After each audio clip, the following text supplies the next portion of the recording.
Shalom, shalom, peace and blessings. Now let's get straight to it.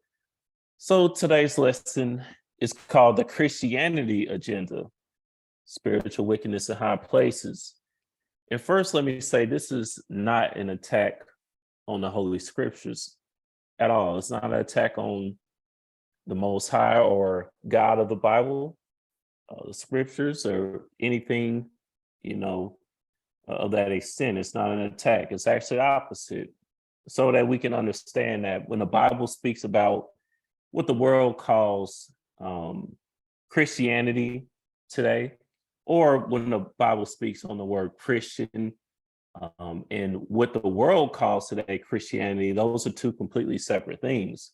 And most people associate the Bible with Christianity, which is done on purpose, really, to confuse the masses of people. But what you're really going to come to find out is that this modern day Christianity is been Romanized.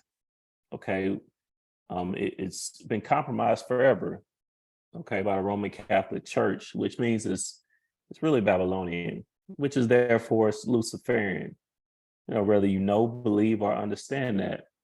All right. So it's a purposeful agenda, again, on the masses of the people. So that's what I want to talk about today. Let's go ahead and jump in before we read this Wikipedia page. Let's get some scriptures here.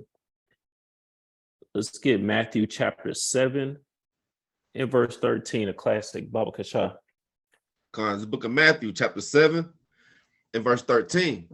Enter ye in at the straight gate, for wide is the gate and broad is the way that leadeth to destruction, and many there be which go in thereat.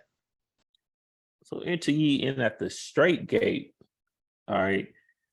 For wide is the gate and broad is the way that leadeth to destruction. So if you go on where everybody else is going, the broad gate, all right, the way that is broad, meaning, wide, where everybody else is going when their doctrine and their beliefs, all right, the ideologies, is going to lead to destruction. Okay, so if you believe what everybody else believes, you're probably going off, just to be real. So let's read this Wikipedia page here. Let's start out at the top here in Christianity. Christianity is an Abrahamic monotheistic religion based on the life and teachings of Jesus of Nazareth.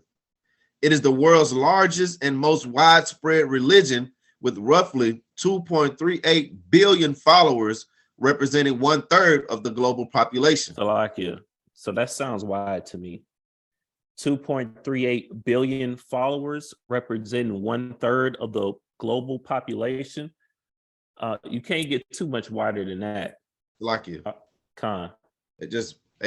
heard a brother break this down and say that 1/3, which he has no understanding of, the global population is the 1/3 that's going to be saved.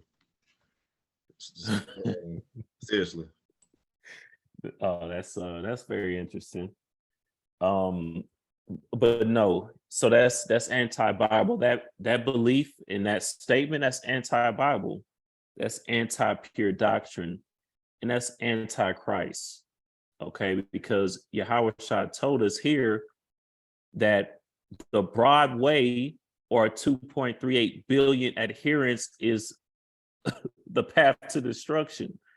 Okay, and many there be which go in thereat. Okay, because many are going to go to the wrong place. All right, that's just how this works. Let's get verse 14. Verse 14, because straight is the gate and narrow is the way which leadeth unto life, and few there be that find it. Now, what's more precious or more valuable than the kingdom of heaven, the New Jerusalem?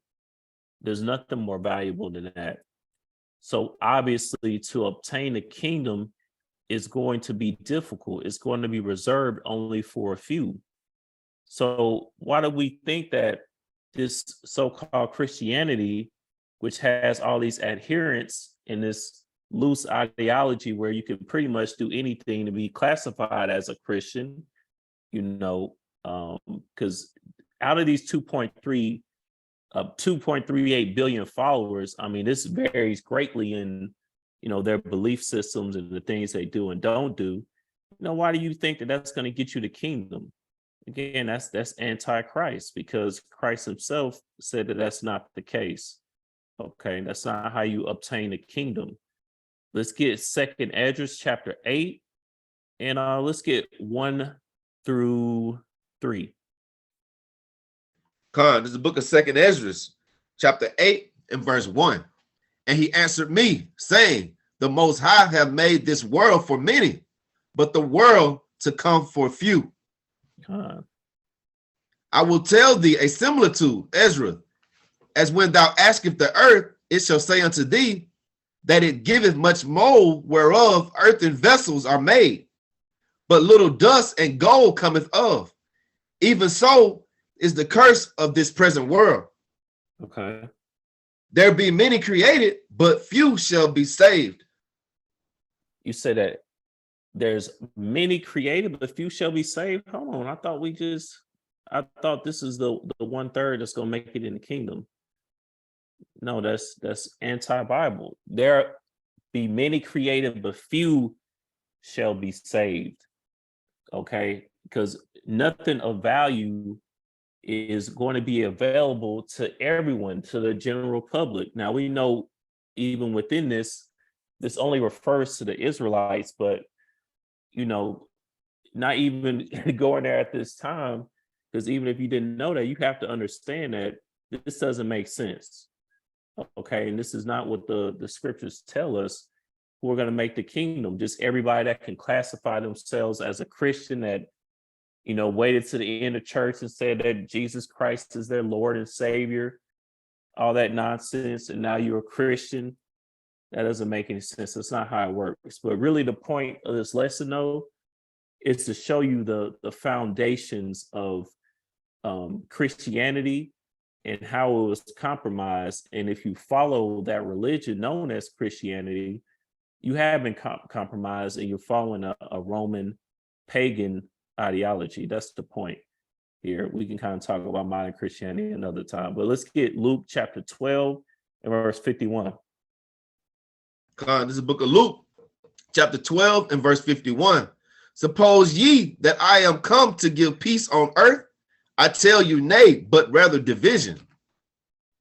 Yahushua is not coming to bring 2.38 billion Christians together in perfect harmony. Okay, he's coming to bring division, because Yahushua is the truth. The truth brings division. Okay, if you got like 50 people you can call your friend, you probably not telling the truth, because people don't really cleave to the truth. All right, for the most part, they really don't. And I'm not saying that if you got 10 friends that you're not of the truth. I'm just saying that typically speaking, it's harder to find people that actually want to accept the word, because the word is the truth. It's really hard. It's rare, because most people do not like the truth. That's why it brings division. Yahushua is the truth. The truth brings division, not 2.38 billion people together. Okay, that ain't how that works. Not because I say so. That's just what the Bible says.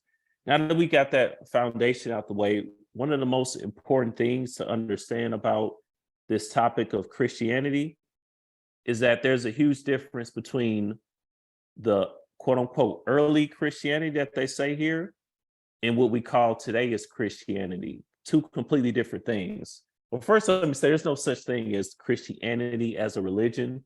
But when I say early quote unquote Christianity, meaning the early followers of Yahushua. All right. Two completely different things. That's what we're about to see now here briefly. So let's get the history of early Christianity, starting right here at the top. Yeah, just get that highlighted portion, Baba Kasha. Early Christianity, up to the first council of Nicaea in 325, spread from the Levant across the Roman Empire and beyond. Originally, this progression was closely connected to already established Jewish centers in the Holy Land and the Jewish diaspora.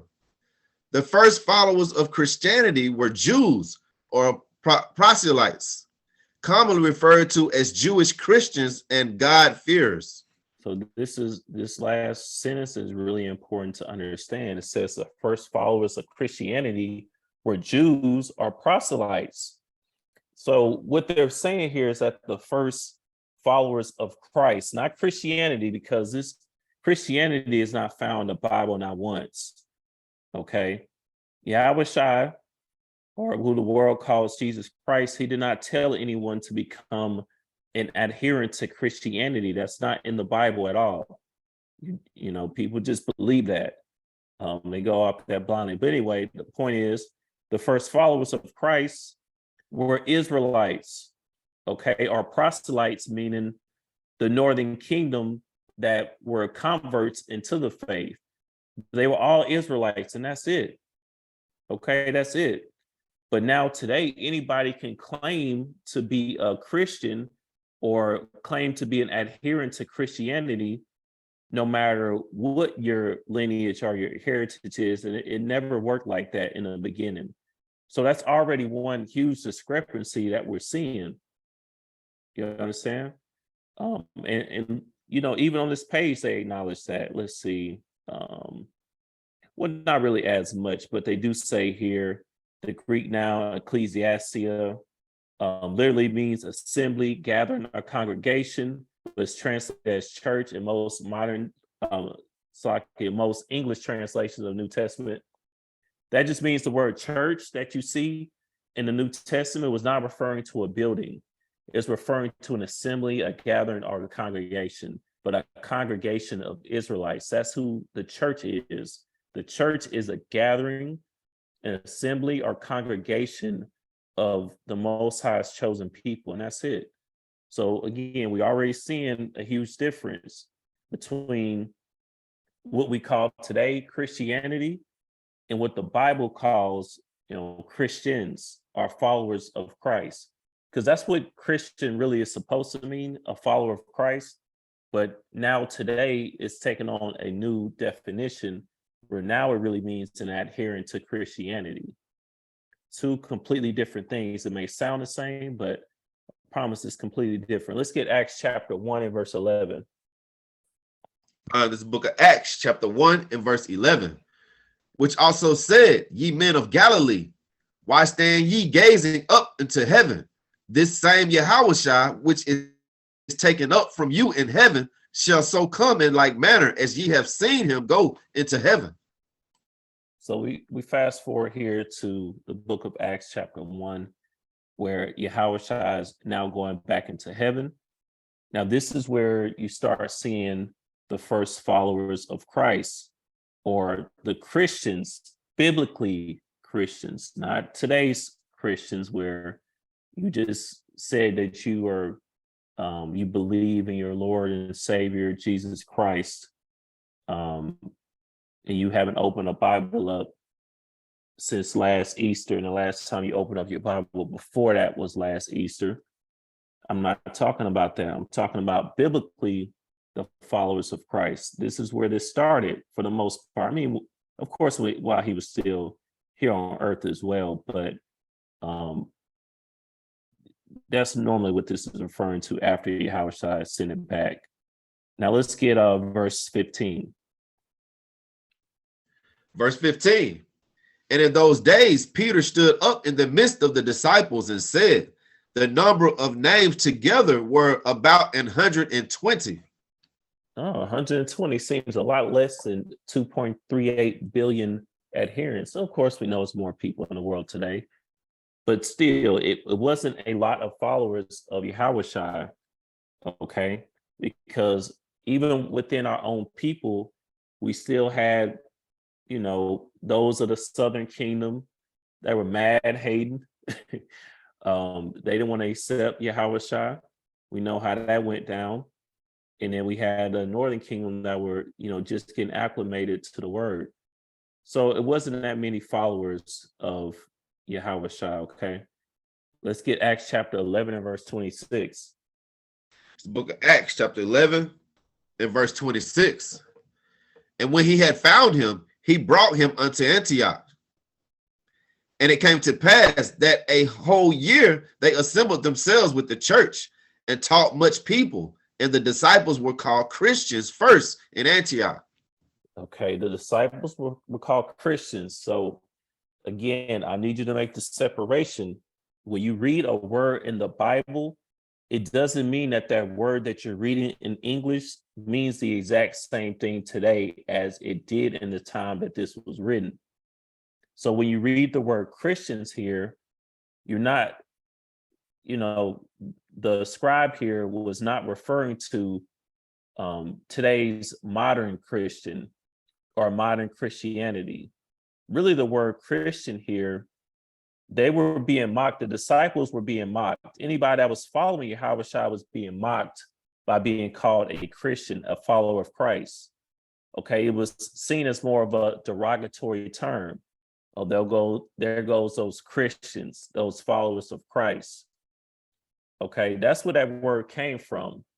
So, just knowing that, I wouldn't really associate myself with that term. Because historically speaking, it wasn't really it wasn't a title of honor, at least from the perspective of those that were saying it. You're supposed to be a follower of Christ, but you don't need a title to be a follower of Christ. You keep his statute, laws, and commandments. Okay, that's how you hold that title. You don't have to call yourself a Christian. All right. Now, earlier the brother was reading about, it says early Christianity up to the first Council of Nicaea in 325. Now, this is a breaking point here in history. This is really important, whether you newer to this, newer to the word, newer to the understanding of knowing you're an Israelite, and you're supposed to keep the statute, laws, and commandments or not. This is important to understand, this Council of Nicaea. Okay. So let's at least get right here, Baba Kasha. Khan. The Council of Nicaea, also known as the First Council of Nicaea, was the first ecumenical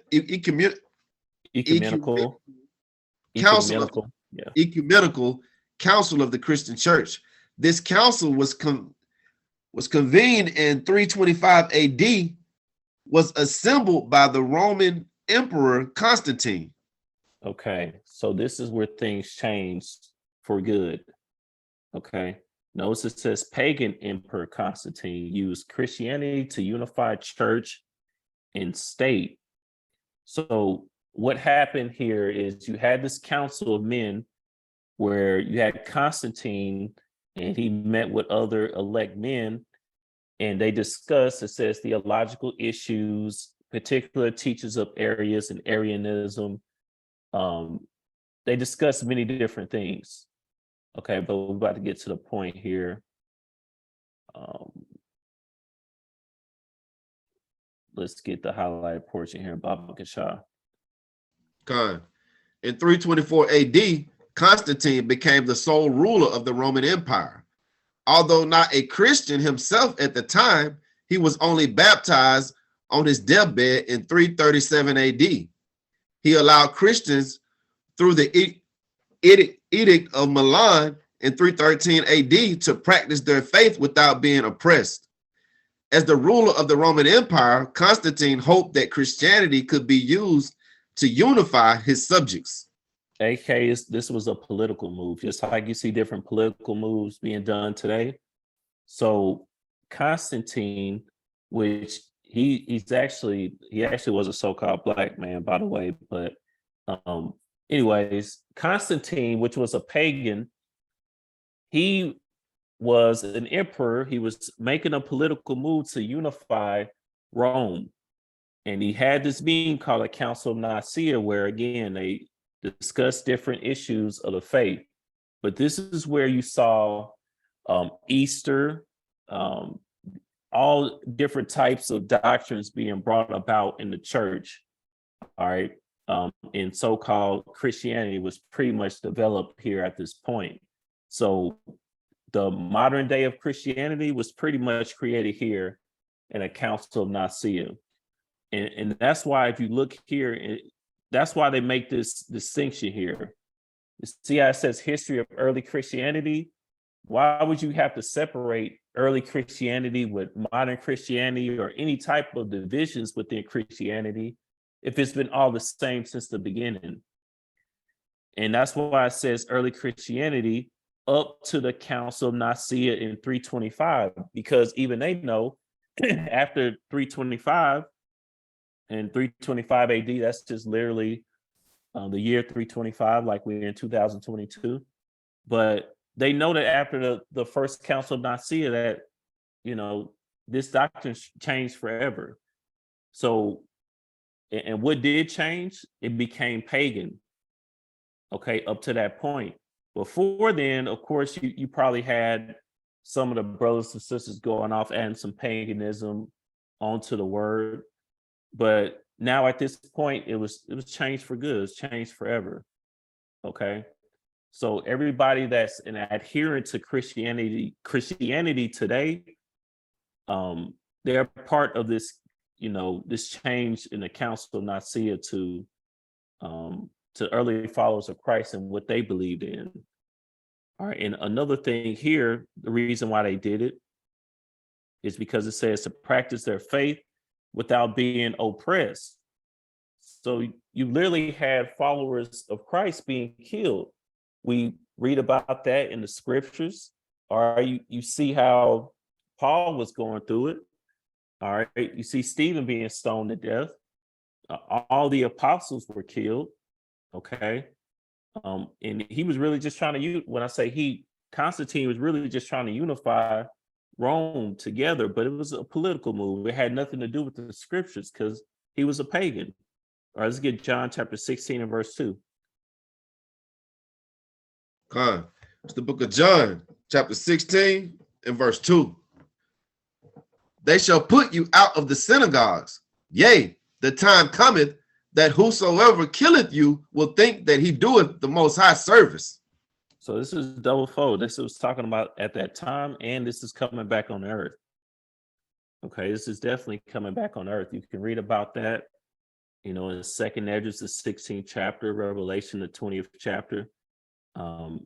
This is definitely coming back, but at this time, you also had the apostles, different disciples beheaded, hanged, they were crucified. I had this pulled up last time, so I just pulled it back. We're not going to read all of it, but it says the death of the apostles. This is also good information for brothers to have, so they'll see how the different apostles, how the apostles, how they were killed, based on actual historical data where historians actually wrote about this. So, that's another thing that Constantine was, trying to get ahead of, but not because he cared about any of the followers of Yahushua. And when I say followers of Yahushua too, by the way, just keep in mind that means that they actually believe in Yahushua, because a lot of our people, they didn't at this time. All right, they still don't right now, by the way. That's why we just made that last series. But yeah, point of what I'm saying right now is that was a political move. Okay, and that's it. It had nothing to do with the scriptures. It had nothing to do with, man trying to get a better understanding of the scriptures, because if not, why would they even be making any changes? The word hasn't changed. So why you got to come together in this council and do all this other stuff? So let's see here. This article says, was the Emperor Constantine a true Christian, or was he a secret pagan? The answer is simple there. He was definitely a pagan. Okay, definitely a pagan. All right, let's see. Let's get this highlighted portion here, Baba Kasha. A Christian who worshiped the sun. Constantine grew up in the court of the Emperor Constantine Chlorus, who was a Neoplatonist and a devotee of the unconquered sun, devotee of the unconquered sun. His mother, Empress Helena, was a Christian who traveled through the Middle East searching for key sites connected to Jesus. According to ancient texts, she identified important places mentioned in the Bible, but young Constantine didn't appear to follow his mother's religious interests. He worshiped the sun or was devoted to Mithraism. Mithraism based on the quote unquote god Mithras. So Constantine worshiped the god Mithras. Okay, he had no interest in worshiping Yahweh or adhering to the word. Okay, so everything that you see today in the church is basically Mithraism. All right, it's the worship of Tammuz. Now, if what I'm saying sounds crazy or wild, it's okay. It's okay. But there's a reason that our people are still in captivity. We're still in bondage. We're still in a low state, even though the so-called Black church has been around for how long? And we got all these mega churches and the so-called Black church on every corner, but the people still need to be healed, right? I mean, it has to be a reason for that. You have to correlate the word with what you see in real life. The Most High has his hand on everything. If the church was the solution, if it wasn't paganism, I'm pretty sure we would not be in a position that we're in, right? So, don't take my word for it. Look at the evidence, look at the data, look at the scriptures, and look at the condition of our people. And that gives you the answer there. Let's get 2 Corinthians chapter 11 and verse 14. The book of 2 Corinthians chapter 11 and verse 14. And no marvel, for Satan himself is transformed into an angel of light. So that's what happened here. Satan transformed himself into an angel of light. And what that means essentially is you have a confusion between the left-hand path and the right-hand path. Okay, you melt them together so they look the same. So the average person will not know what they're looking at. You think out of these 2.38 billion followers, how many of them know about the Council of Nicaea and Constantine and the information that we're going over?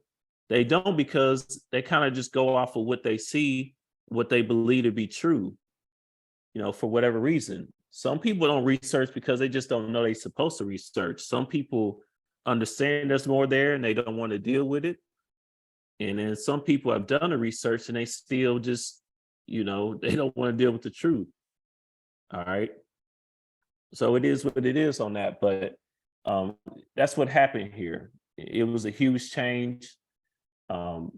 This is where paganism entered into, quote unquote Christianity. All right. Well, really, Christianity was created, melted with different pagan practices. And now you have today, Christianity or the Christian church. That's just pretty much how that went down. But we're going to continue to prove it, though. Let's get the next verse here. Verse 15. Therefore, it is no great thing if his ministers also be transformed as the ministers of righteousness, whose end shall be according to their works. Yeah, so the ministers are transformed as the ministers of righteousness. All right, the ministers of Satan transform themselves as the ministers of righteousness. All right, that's what Constantine did, because he was a sun worshiper. How is a man like this that worships the sun supposed to be over the council of determining pure doctrine? Okay, determining, what goes on with the word or how the word is supposed to be followed. That there's no way you can have that. And we went over, I really can't remember what lesson it was. We went over this so-called column of Constantine, where he had that little, pagan headpiece on for his son. I forgot what lesson that was. We went over that, but yeah, man, this dude was all the way off. All right. He was a pagan, meaning he worshiped the quote unquote gods on the left-hand path. He was not a man of the Lord at all. And that's how Christianity was developed, pretty much.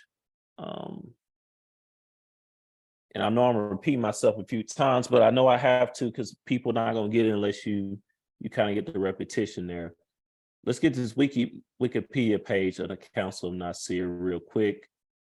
I only really want to get and we just get this part right here, Bob Kashaw. The first council of Nicaea, ancient Greek, was a council of Christian bishops convened in the Bithynian city of Nicaea, now Iznik, Turkey, by Roman Emperor Constantine in AD 325. The ecumenical, I can't say that word,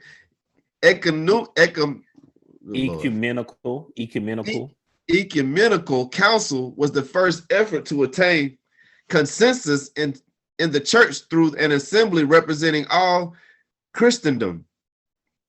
Hosius of Corduba may have presided over its deliberations.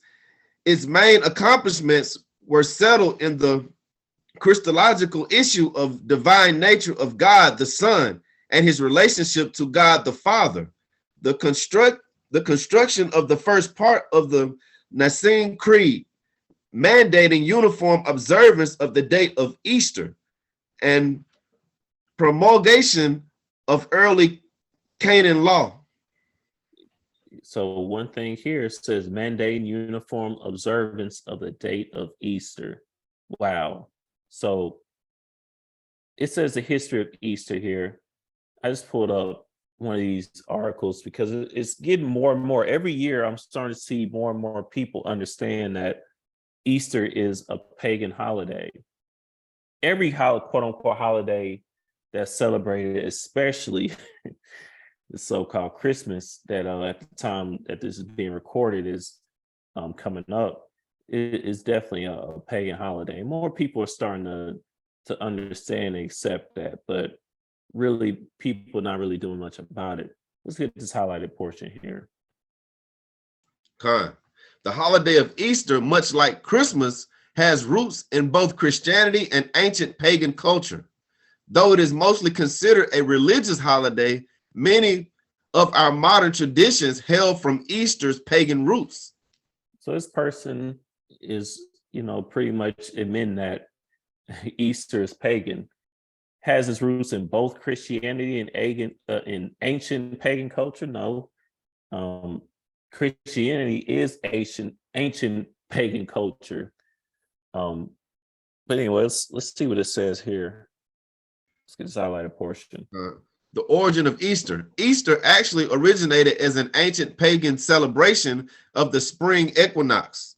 In Christianity, the day was dedicated to observing the resurrection of Jesus Christ, usually celebrated around the time of the Jewish Passover. I like it. Why you celebrate it around the time of the quote unquote Jewish Passover? The Passover is the only thing that's mentioned that's supposed to be celebrated. So why would you come back and be like, okay, we got Easter? Without getting all the way into Easter, just know that it is a pagan holiday, and you see it's of the spring equinox. The Most High gives you the instructions of when you're supposed to keep the feast days or the holy days of the Bible. You're not supposed to go by the spring equinoxes and the equinoxes and solstices. You're not supposed to go by nature and just, pick your own day to go out and do these random pagan themes like Easter eggs and Easter bunnies, which is really, Easter is a celebration of sex, by the way.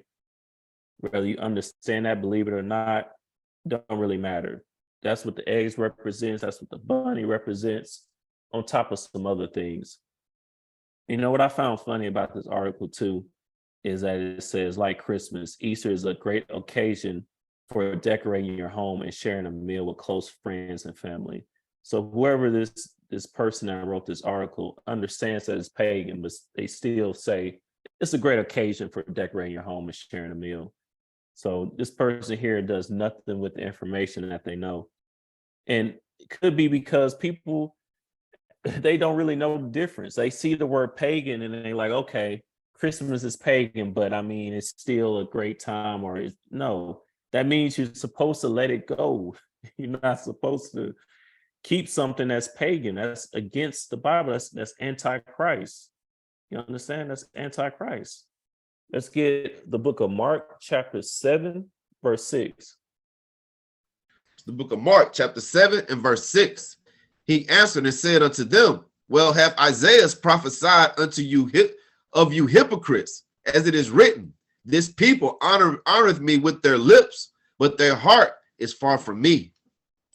So you honor the Most High with your lips. You honor Yahweh with your lips. You call yourself a Christian, a follower of Christ, but your heart, your mind is far from him. If you keeping Christmas, if you keeping Easter, Groundhog Day, Valentine's Day, Thanksgiving, whatever it is, your heart is far from the Most High and His Son.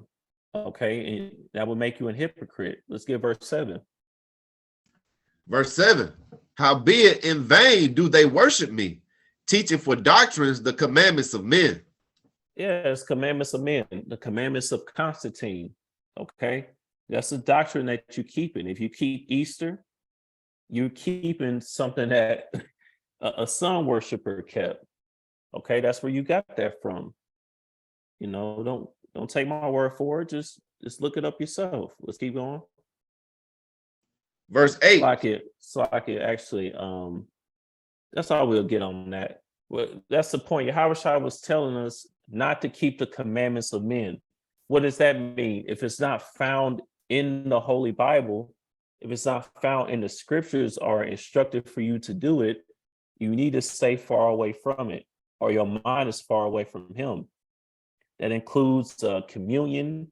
Where is that at in the Bible? Where did the Most High or His Son tell you to wait at the end of church and eat them little stale what styrofoam they give you in that little cheap Welch's grape juice, great value grape juice that they give you? When did the Most High Son tell you to do that? It's not in the Bible. All right, so that's a doctrine of men. That actually has a different meaning too, but everything that you see is not just innocent. It's not just just people just been doing this, it got passed down. No, it's a pagan origin to every practice that you see, including quote unquote shouting in church, all that falling out. All right, that has a pagan origin. Communion has a pagan origin. Even what they call baptism in the church today has a pagan origin. But anyway, it's another thing that got changed. Okay, it says Sunday, day of the week here in Britain. Why do you say Britain? Britain, Nika, whatever. Britannica, that's right. Appreciate it, brother. That's right. All right, let's get this highlighted portion right here, Bob Kashah. Khan, the Roman Emperor Constantine I died 337. A convert to Christianity, introduced the first civil legislation concerning Sunday in 321, when he decreed that all work should cease on that day, except that farmers could work if necessary. Just adding on stuff. Now the farmers could work if necessary. Just adding stuff. So this is where you get the Sunday worship from. This is where you get the church service on Sunday from Constantine. All right, he made that a thing. That's not in the Bible. Okay. And I'm seeing more and more people understand this too, but they don't care. Well, I mean, that's just our day. Every day it's a Sabbath. And okay. That's not how that works, by the way. You can't just kind of say things. That doesn't take away the history. You can say every day it's a Sabbath, or going to church on Sunday, nothing wrong with that. That's fine if you say those words, but it doesn't take away from the history that we're reading about. It doesn't take away from the word and what the word says you're supposed to do. Let's get Daniel chapter 7 and verse 25. This is the book of Daniel, chapter 7 and verse 25. And he shall speak great words against the Most High, and shall wear out the saints of the Most High, and think to change times and laws. And they shall be given unto his hand until a time and times and the dividing of time. So this is referring to the Roman emperor, Constantine, or the Roman Empire in general. So that's literally what this is referring to, the fourth beast, okay, which is the Roman Empire. And it says that they would speak great words against the Most High, which we see every day. Okay, transgenderism and pedophilia, everything out on the rise. Okay, denouncing the word. They speaking out against the Most High. They're wearing out the saints of the Most High, which is the children of Israel. They think to change the times and the laws. Okay, so they tell you to go to church on Sunday when it's really supposed to be the Sabbath. All right. Now, when it comes to the Sabbath, for those of us that know that we're Israelites and we know we're supposed to keep the Sabbath, you do have adherence to the lunar Sabbath, where those brothers and sisters keep the Sabbath based on pretty much on the moon. And then you have those of us that keep the Sabbath based on what we call today Saturday. Either way, that doctrine got changed to Sunday based on Constantine. You understand? And you have some, it says Roman Catholic confessions here. We could kind of go through this, but I just pulled it up just so you can see even some Catholic priests and things like that. We're pretty much amend that. Like if we read, let's just get this one real quick. James Cardinal Gibbons. He probably a pedophile or something, but I just want to get this testimony he said here. James Cardinal Gibbons, Archbishop of Baltimore, 1877 through 1921, in a signed letter. Is Saturday the seventh day according to the Bible and the Ten Commandments? I answer yes. Is Sunday the first day of the week, and did the church change the seventh day, Saturday, for Sunday, the first day?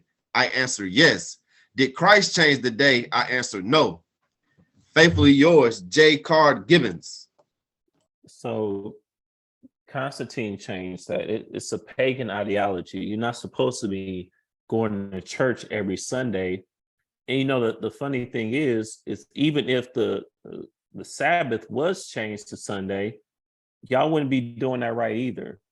And I say y'all, and I used to do it too. So you don't know what you don't know. So I'm not on nobody's head too hard, but let's say that you did keep the Sabbath on Sunday, every Sunday. Well, you probably still working. So you still breaking the Sabbath, even if that was the case. Okay. Here's another thing that was changed, or really, this was another turning point in the different pagan symbolism that we see today during the Council of Nicaea, done by Constantine, a quote unquote great, or Constantine, the Roman emperor. Let's get Deuteronomy chapter 28, verse 64. This is the book of Deuteronomy, chapter 28, and verse 64. And the Lord shall scatter thee among all people, from one end of the earth even unto the other. And there thou shalt serve other gods, which neither thou nor thy fathers have known, even wood and stone. Even wood and stone. Now, what do we see here? Let's get the Christian cross. We always see the cross. When you go in pretty much any church, you're going to see a cross. Let's get this highlighted portion, Mapka Shah. The Christian cross from Wikipedia. The Christian cross, seen as a representation of the crucifixion of Jesus on a large wooden cross, is a renowned symbol of Christianity. Notice it says a large wooden cross. Now, when we read this curse here in Deuteronomy chapter 28 and verse 64, when it says the Lord shall scatter thee among all people, this is in reference to the Israelites. The Most High is telling us what will happen if we don't keep the statute, laws, and commandments. Okay. From one end of the earth, even unto the other, we will be scattered, and we should serve other gods. Like I told you, the God of the church is Mithras, Tammuz, Dagon, so on and so forth. That's the God of the Christian church, whether you want to believe that, you understand and know it or not. Which neither thou nor thy fathers have known, even wood and stone. This is referring to Christianity. Why? Because it's one of the biggest stumbling blocks for our people today. Okay, so if you're wondering, you're saying all this is in the Bible. Yes, it is. You just have to know what you're actually looking at. Okay, which says wood and stone, that wood is referring to Christianity. Stone is referring to Islam. Okay, that's another story, but another breakdown rather for another day. But that's what this is referring to. Now, the cross, we get a little bit short on time, so let me see. How much of this do I want to get?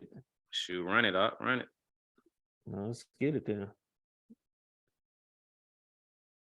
Let's keep you just start right here. I kind of cut in.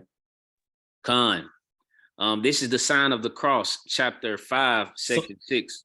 Salakia, this is the two Babylons, by the way, by Alexander Hislop.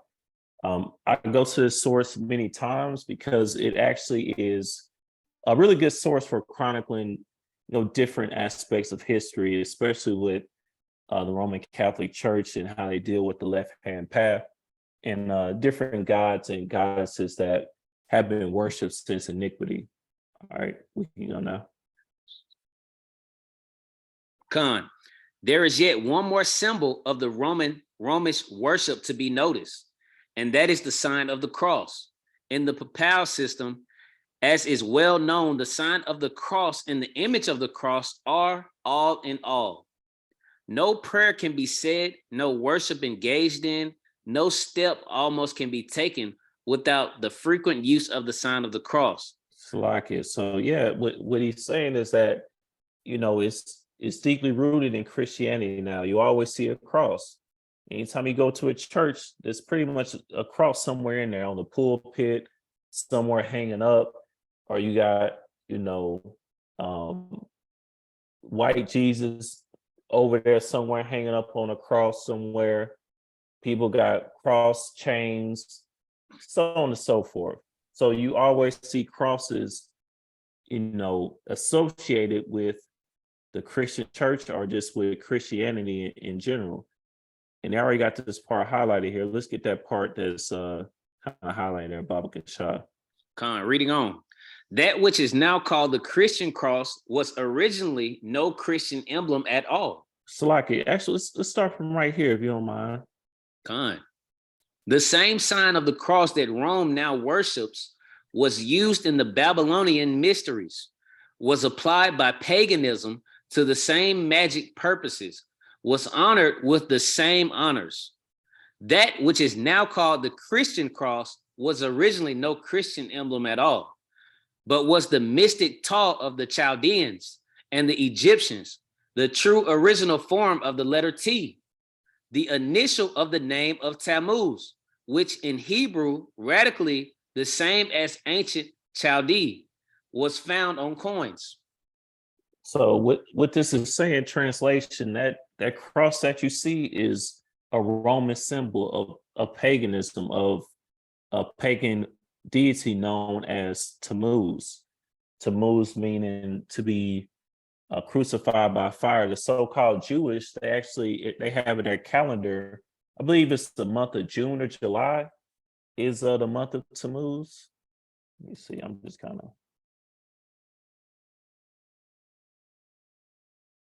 Tammuz is the 10th month of the civil year and the 4th month.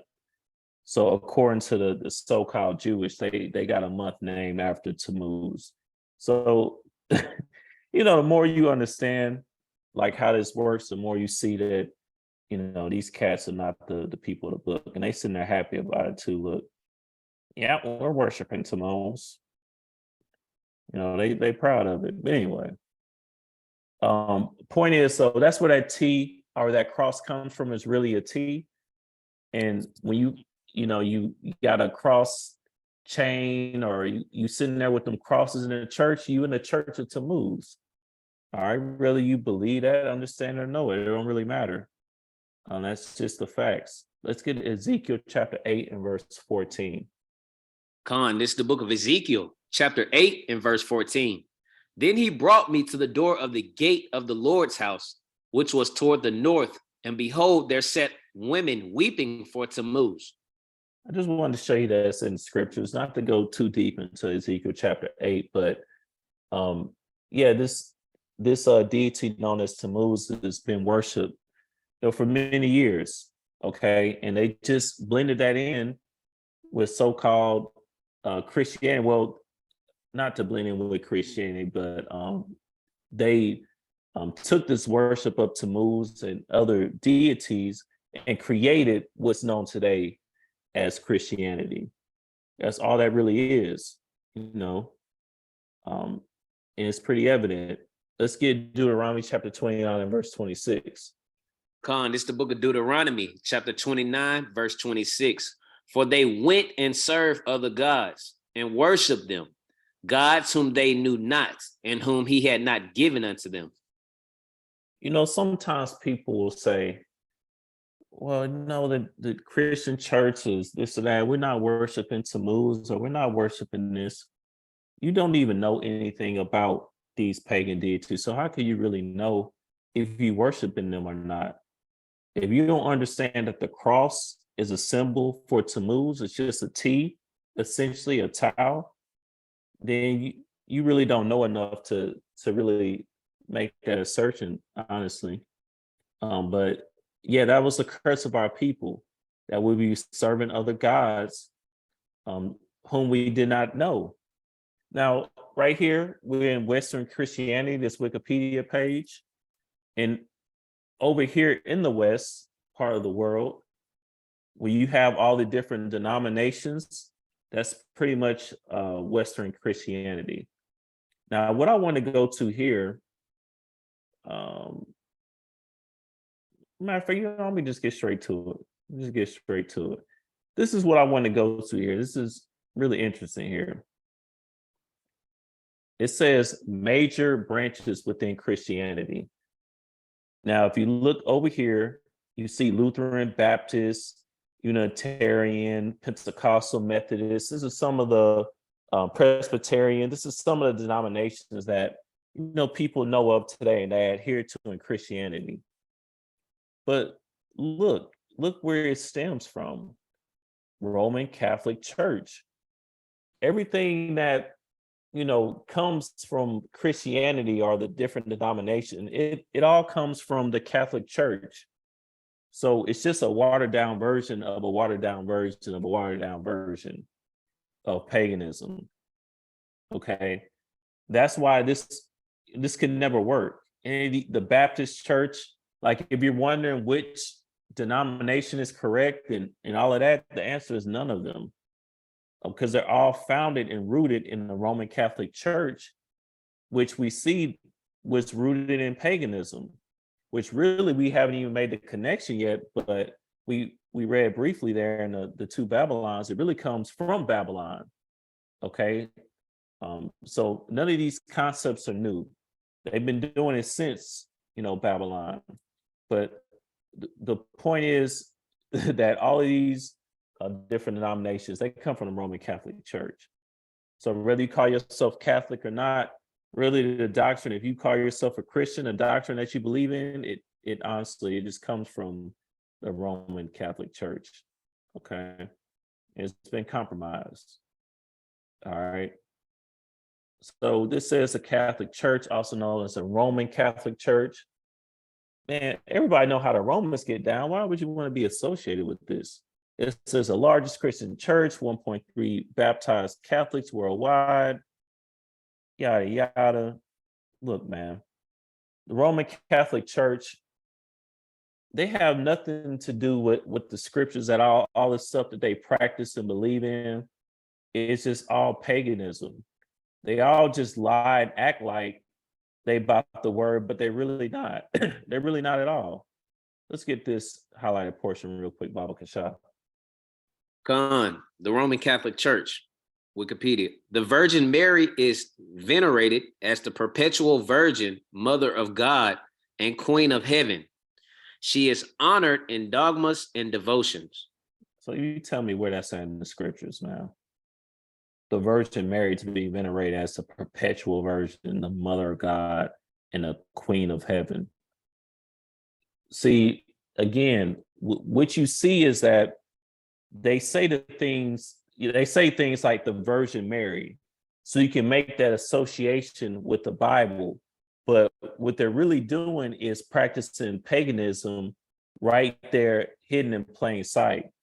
You're gonna see, oh yeah, they venerating the Virgin Mary of the Bible. No, that's really the Mother Goddess of the left-hand path that goes by many different names: Venus, Aphrodite. What's some more names of these pagan goddesses? Astarte, Isis. That's who, that's who's being venerated there. Hecate. Brother said the start of feminism. Absolutely. The worship of the Mother Goddess is the start of feminism. That's where that pretty much came from. Yeah, Hecate. It is a million of them, man. I could keep going. If I just sat here and thought for another minute, I could name probably about 5, 10 more. Point is, that's who they worship in the Catholic Church. And you associate yourselves with any of these branches of Christianity, whether it's Baptist, Seventh-day Adventist, or you just call yourself a Catholic, you are a part of that. Whether you believe it, know it, or understand it, don't really matter. Let's get 2 Thessalonians chapter 2 and verse 3. Come on, this is the book of 2 Thessalonians chapter 2 and verse 3.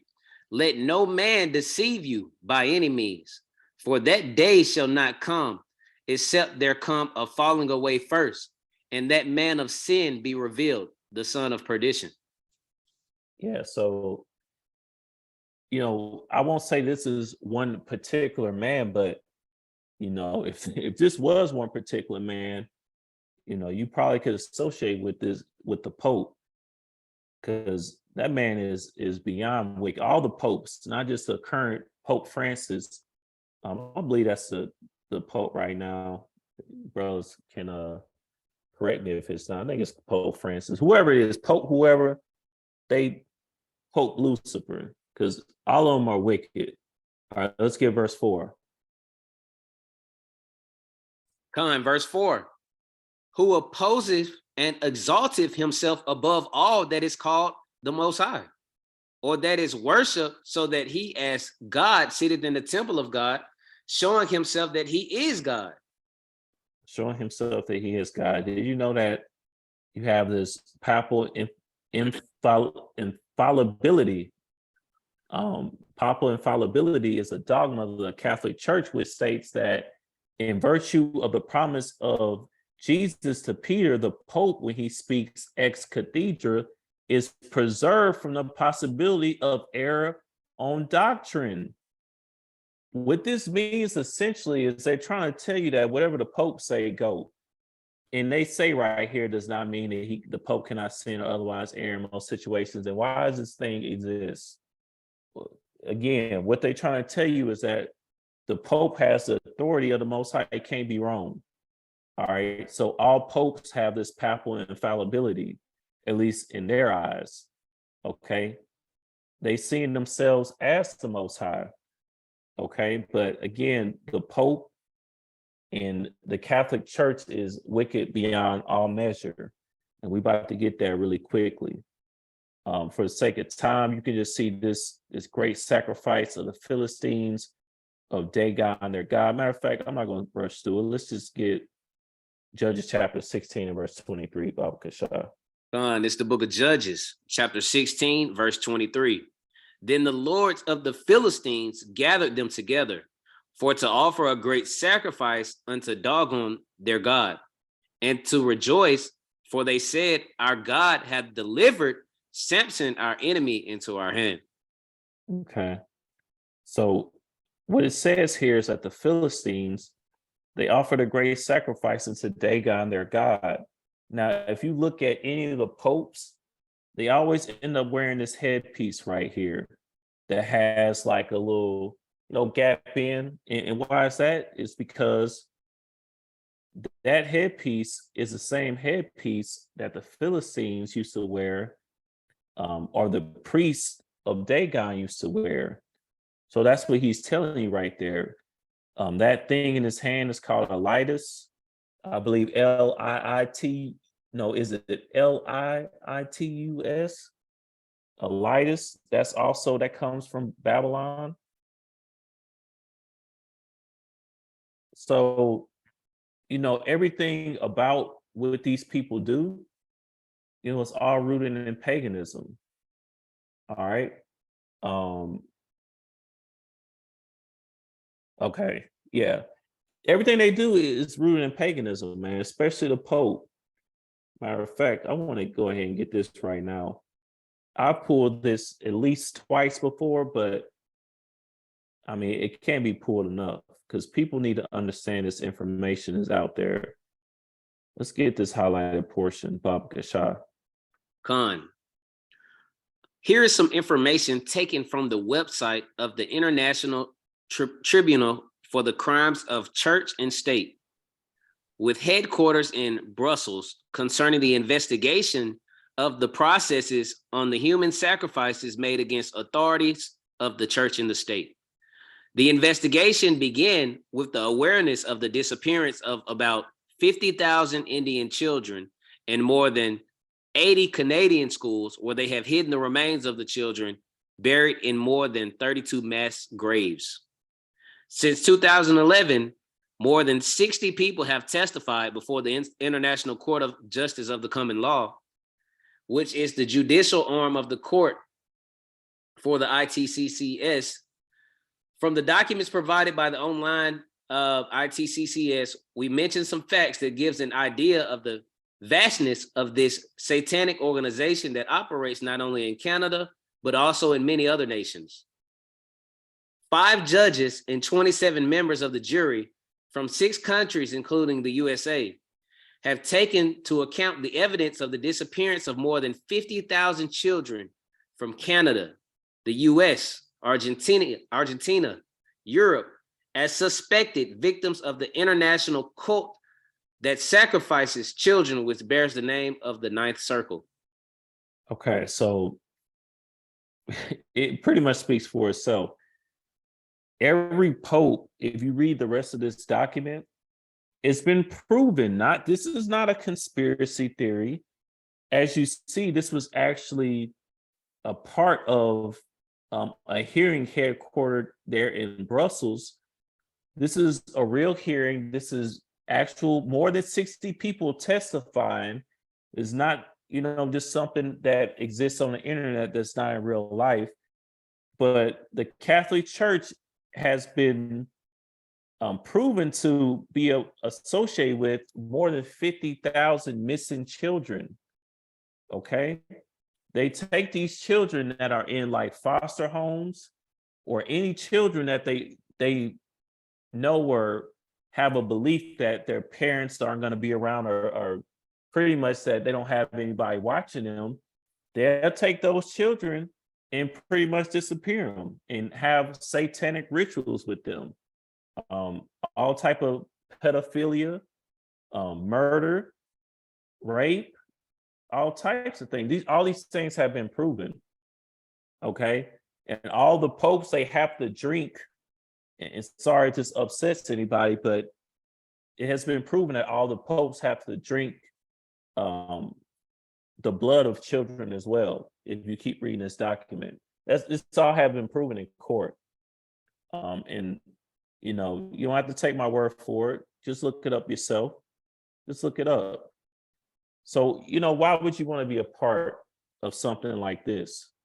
It's not another thing that I think people don't understand is that they think it's just like some sick individuals that in the Catholic Church that got, that got elected in or something like that. It's just a string of them. No, this is ritualistic in nature, meaning it's on purpose. It's part of their belief system.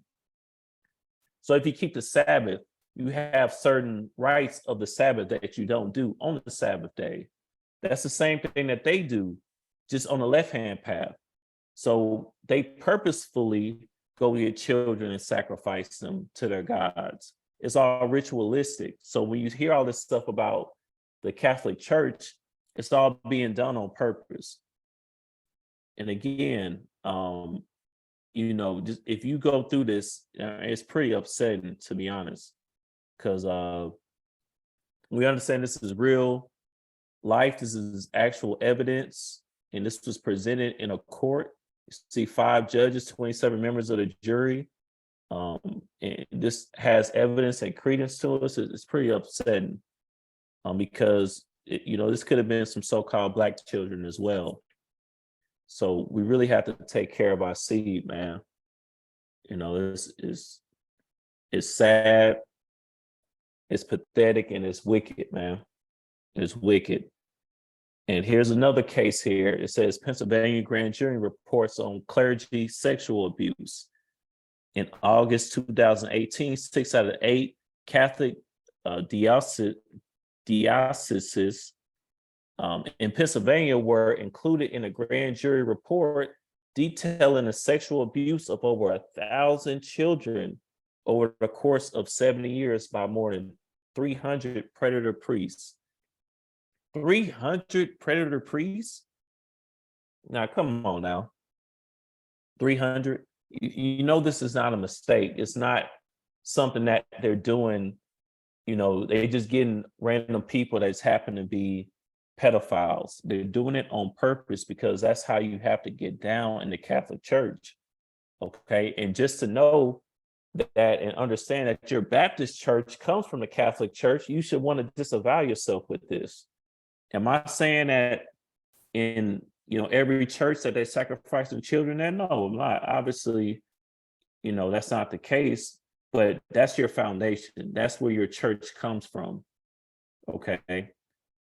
It's rooted in the Roman Catholic Church. That's how they got down in Rome, man. It is what it is. The evidence is there. Now, last thing, let's get James chapter 2 and verse 14. Con, it's the book of James, chapter 2 and verse 14. What doth it profit, my brethren, though a man say he hath faith and have not works? Can faith save him? Con, the answer is no. You have to have works as well. Let's get verse 17. Verse 17. Even so, faith, if it hath not works, is dead, being alone. So you have to have both. But what they teach you in the church is that all you need is quote unquote faith. Not put faith in quotes, because you really, you can't say you're of faith or you have faith without the works. Those two exist together. But as you see, this is the Protestant Reformation, also, part of the Catholic Church. This is where they start teaching that you don't have to keep the commandments, that the law is done away with. All of these things that you think you believe that's actually in the scriptures, you're going to come to find out it's not actually there in the Bible. You've just been taught to look at the words there a certain way that makes you believe that it's actually there in the Bible. So where is it at right here? I'm looking over it. This part I want to get real quick. Shalakia, King, if you don't mind. Go ahead. Yeah, man, I just looking at this, man, and this is why a lot of our people as well have given up on the Bible, man, because they know that this is what I'm saying, it's nonsense. Yeah. And they've started to correlate the church with the Bible, which is unfortunate, and they know that the church is a joke, man. 100%. Oh, Con, I wasn't trying to cut you off. I thought you were finished. No, I'm good, King. That's all I had. Con, I'm glad you brought that out, because that's the important thing to distinguish there, is that, it's 100%. Like our people, that's why we go into Kemet and, Islam and things like that too, is because we understand that the Christian church is not it. We get that, but we just don't know where the truth is. We trying to go find the truth, and we go into, other watered down versions of paganism, to be honest. So, and that's exactly why, because you see the different things in the Catholic Church. You see the the different nonsense in the Christian church where they're not really bringing out the truth. The pastors sleeping with the congregants, and they just in there lying and taking up all the money, and building these mega churches, and all this different stuff. Our people are starting to see that, and that's what's causing us to want to get out the church. Therefore, you thinking, it's the word that you should be leaving, but it's not. It's not the word. Again, this was done on purpose so that you would think the truth is attached to this lie, this deception, altogether. You will be deceived because you think that the word is paganism, and paganism is the word. All right. So let's get this highlighted portion here, Bob Kashan. Khan, this is Reformation Wikipedia. It reads, in general, the reformers argued that salvation in Christianity was a completed status based on faith in Jesus alone, and not a process that requires good works, as in the Catholic view. So basically, the law is done away with. You don't have to do any of the works. You just believe. It's just based on faith in Jesus alone, and that's it. Now you can call yourself a Christian. Now you all good. That ain't how that works at all. You see, this is the doctrine of men. This is not actually in the Bible. Okay, you wouldn't have to have a reformation for this, because the word, it hasn't changed. The same requirements, 3,000 years ago, the same requirements now. Okay, it's really the doctrines of devils. Let's get 1 Timothy chapter 4 and verse 1. Khan, this is the book of 1 Timothy chapter 4 and verse 1. Now the Spirit speaketh expressly that in the latter times some shall depart from the faith, giving heed to seducing spirits and doctrines of devils. That's the doctrine of the devil, okay? Because we just read in the word that you do have to have the works and faith. But what we just read on that page there is that all you needed was faith in Jesus alone. That's what it said, man. Based on faith in Jesus alone. That's antichrist. Yahweh Shai didn't preach that, man. So, it doesn't make sense to adhere to that. Let's wrap up here. Let's get Colossians chapter 2 and verse 8. This is the book of Colossians chapter 2 and verse 8.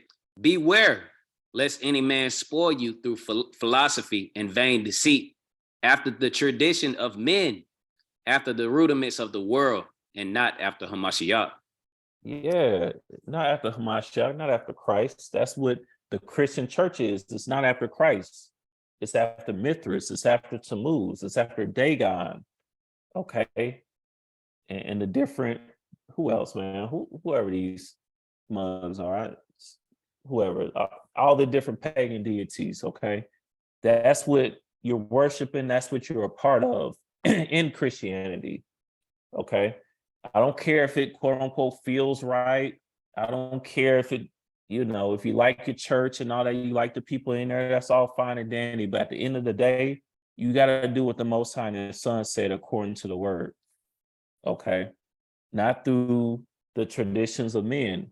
And we just went through here and showed you where different men changed the understanding of the word. All right. I had this. Okay, let's end off with here. Psalm chapter 119, verse 142. Khan, this is the book of Psalms, chapter 119, verse 142. Thy righteousness is an everlasting righteousness, and thy law is the truth. The law is the truth. Okay, you got to stick to the word as closely as possible. Christianity, the Baptist church, the non-denominational church, all of it is nonsense and folly.